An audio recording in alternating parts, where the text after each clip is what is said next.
Everything about yourself that you don't like, that you find troubling, that you've been trying to get rid of, none of that is the problem. In fact, these are the doorways to your own greatest gifts and their liberation trying to happen. And the moment you stop trying to change these things, your whole life begins to change. We've been taught a story about how transformation works. You identify what's wrong, you work to fix it, you eliminate it, and then you can finally be whole. Makes sense, right? Feels like the right approach. So we spend years, sometimes decades, trying to eradicate parts of ourselves we decided are the problem. The impatience, the fear, the anger, the doubt, the sensitivity, the part that doesn't fit, the part that speaks up when it should stay quiet, the part that wants things that don't make sense to anyone else. We've learned that these parts are obstacles, flaws, things that need to be managed, controlled, or gotten rid of so that the real us, the good us, the worthy us can finally come through. But here's the trap. The more you try to get rid of these parts of yourselves, the more solid and real they often become. The more you fight them, the more energy it takes. The more you deny, the louder it gets. This approach is exhausting. It's also impossible. You can't erase a part of your experience.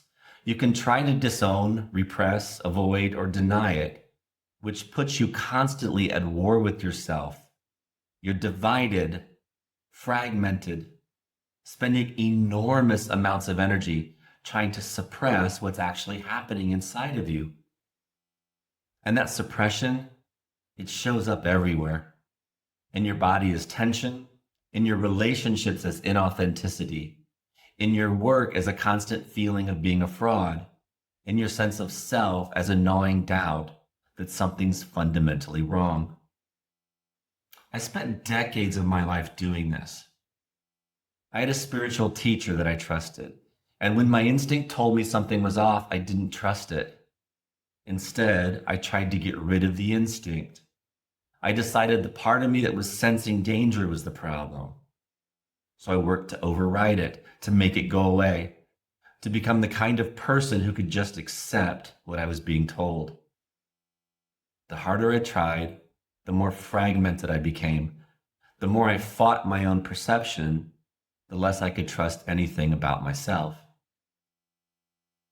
This is the pattern I see most often. The sensitive one who's trying to become less sensitive. The intuitive one who's trying to be more logical and practical. The one with big visions who's trying to make herself content with being small.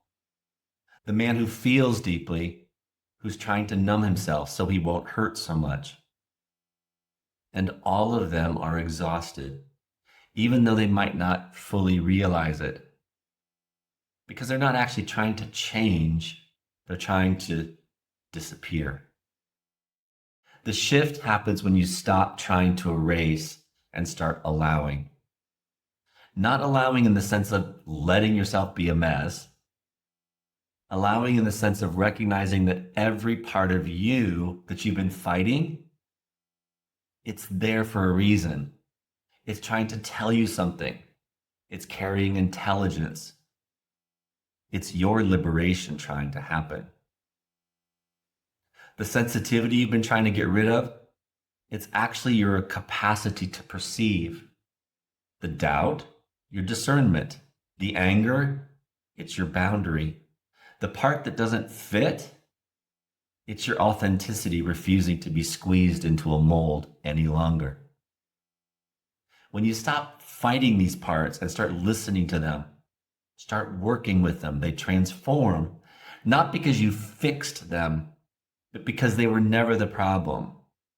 Your relationship to them was the problem. The moment I stopped trying to override my instinct and started trusting it, everything began to shift.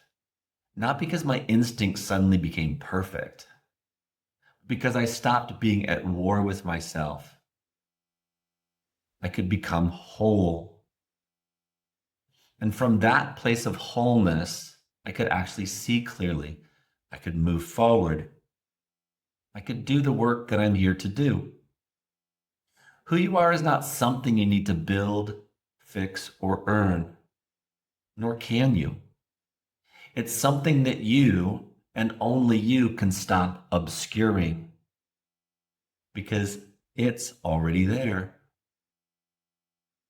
Every part of you that you've been trying to get rid of, every quality you've decided is wrong, every instinct you've learned to override, those aren't the problem.